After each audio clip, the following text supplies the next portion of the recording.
ये कहानी एक लड़की की है, एक बहुत ही खूबसूरत लेकिन अकेली लड़की की, जिसकी जिंदगी सिर्फ कॉलेज और तन्हा घर के बीच चक्कर करती थी। एक दिन उसी कॉलेज के रास्ते में उसकी मुलाकात एक लड़के से हुई।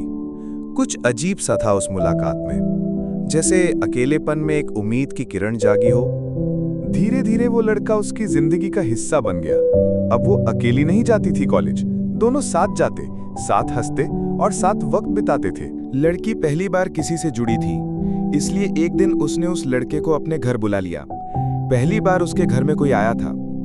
वो पल दोनों के लिए खास था, लेकिन ये बात लड़की के पड़ोसी को बिल्कुल पसंद नहीं आई। उसे गुस्सा आने लगा क्योंकि वो भी उसे चाहता था। पड़ोसी का गुस्सा बढ़ता गया। एक दिन वो लड़की से लड़ पड़ा, सीधा सवाल किया, तुमने उसे क्यों बुलाया? लेकिन लड़की ने साफ कह दिया, मुझे तुम्हें कभी वैसे नहीं चाहा। गुस्से में आकर लड़का लड़की को उसके ही जन्मदिन पर बुलाता है और वहां धोखे से उसे नशे की दवा देकर बेहोश कर देता है। लड़की बेहोश पड़ी रहती है और लड़का उसकी इज्जत से खेलता है। वो पल कैमरे में रिकॉर्ड भी कर लेता है, एक खतरनाक इरादे के साथ। अगली सुबह लड़की अजनबी घर में आंख खोलती है, घबराकर बाहर निकलती है और सीधे अपने घर चली जाती है। कॉलेज पहुंच के वो लड़के से पूछती है, कल रात क्या हुआ था? लड़का हंसते हुए कहता है, तुम तो मेरी पार्टी में आकर सो गई थी, तुम्हें कुछ याद भी है? लड़की ने सख्त लहजे में पूछा, अगर मैं सोई थी तो मेरे कपड़े किसने बदले? लड़का मुस्कुराकर बोला, इतना चिल्ला क्यों रही हो? लड़की ने फिर जोर दिया, सच सच बताओ, रात को क्या हुआ था? लड़का बेशर्मी से बोला, जानना है? पहले ये बताओ, क्या तुम मुझे पसंद करती हो? लड़की गुस्से में बोली, मैंने तो तुम्हें भाई माना था।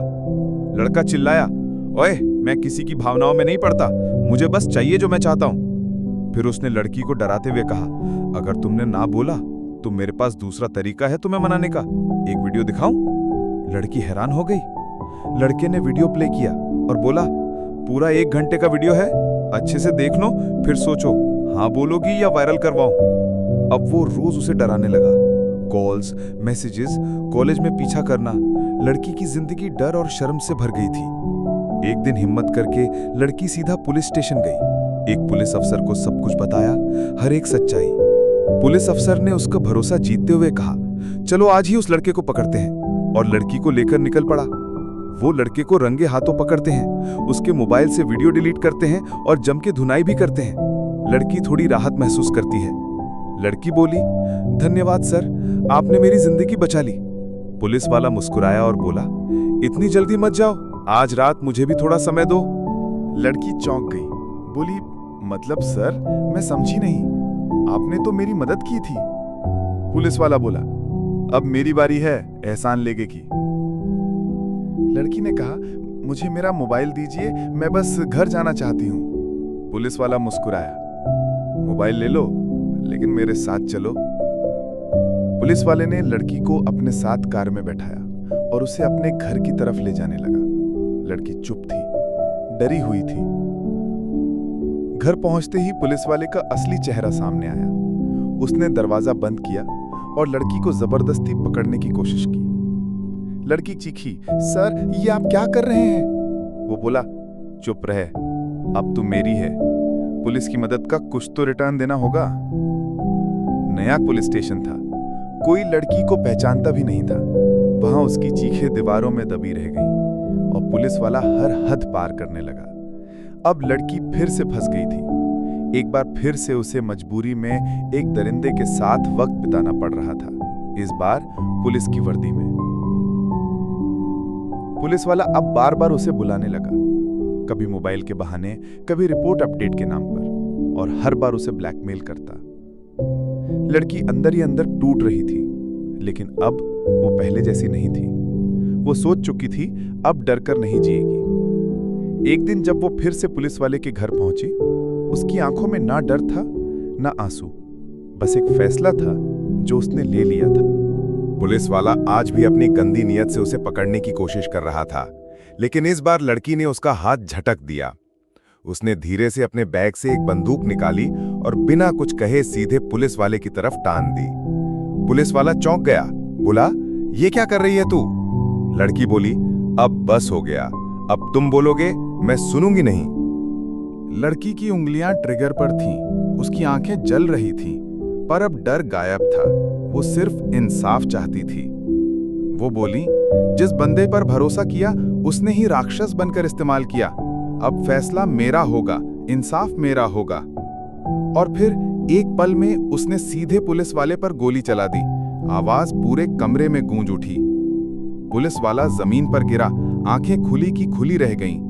शायद उसे अंदाजा नहीं था कि लड़की कभी इतना कर पाएगी। लड़की कांपती हुई पर होश में बंदूक को नीचे रखा और सीधा बाहर निकल गई, जैसे अब उसके भीतर कुछ बदल चुका था। सीधे पुलिस स्टेशन पहुंची, खुद चलकर बिना डरे सब कुछ बताया, हर जुर्म, हर धमकी, हर सच्चाई।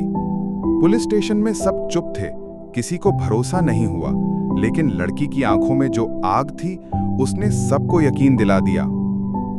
लड़की बोली, उसने मेरा भरोसा तोड़ा, मेरे जिस्म से खेला और आप ही की वर्दी पहनकर मेरी आवाज दबाई। पूछताछ शुरू हुई। लड़की ने सबूत दिए, कॉल रिकॉर्डिंग, पुराना मैसेज और उस रात के निशान तक दिखाए। पुलिस टीम अंदर गई और उस घर में जाकर देखा जहां पुलिस वाले की लाश पड़ी थी, गोली सीने के पास लगी थी। मौके पर पड़ी बंदूक को सबूत में लिया गया और बाकी फोर्स को भी बुलाया गया। केस अब खुल चुका था। कुछ अफसरों ने लड़की से सवाल किए, तूने क्यों मारा? लड़की बोली, मैंने नहीं मारा, इंसाफ ने मारा। अब मीडिया तक बात पहुंच चुकी थी। 18 साल की लड़की ने किया एसीपी का इनकाउंटर। हेडलाइंस गरम थीं। कुछ लोग बोले वो गुनहगार है, कुछ बोले नहीं वो बहादुर है। लेकिन लड़की चुप थी। वो कोई कहानी नहीं बनना चाहती थी। वो बस चाहती थी अब कोई और लड़की ऐसा दर्द न सहे, ना किसी वर्दी से डरे, ना किसी धमकी से चुके। वो केस बंद हो गया। लड़की बरी हो गई और उसके चेहरे पर पहली बार एक लंबी सांस दिखी, जैसे जिंदगी लौटी हो। अब वो अकेली नहीं थी, उसके पास आवाज थी, उसकी सच्चाई थी और अब दुनिया उसे खामोश नहीं कर सकती थी। कुछ महीने बीते, लड़की ने शहर छोड़ दिया, लेकिन उसका नाम रह गया, एक मिसाल बनकर, एक आग बनकर। कई लड़कियां उसकी कहानी सुनकर सामने आने लगी, अब डर के साए से बाहर निकलने लगी। वो लड़का जिसने पहली बार उसका इस्तेमाल किया था, उसे भी गिरफ्तार किया गया, लड़की के बयान के आधार पर। कानून ने धीरे धीरे उसकी लड़ाई को मान लिया। एक एक कर सब सबूत मजबूत बनते गए। एक दिन कोर्ट में लड़की खड़ी थी, सिर ऊंचा, आंखों में आंसू नहीं, सिर्फ सच्चाई और हिम्मत थी।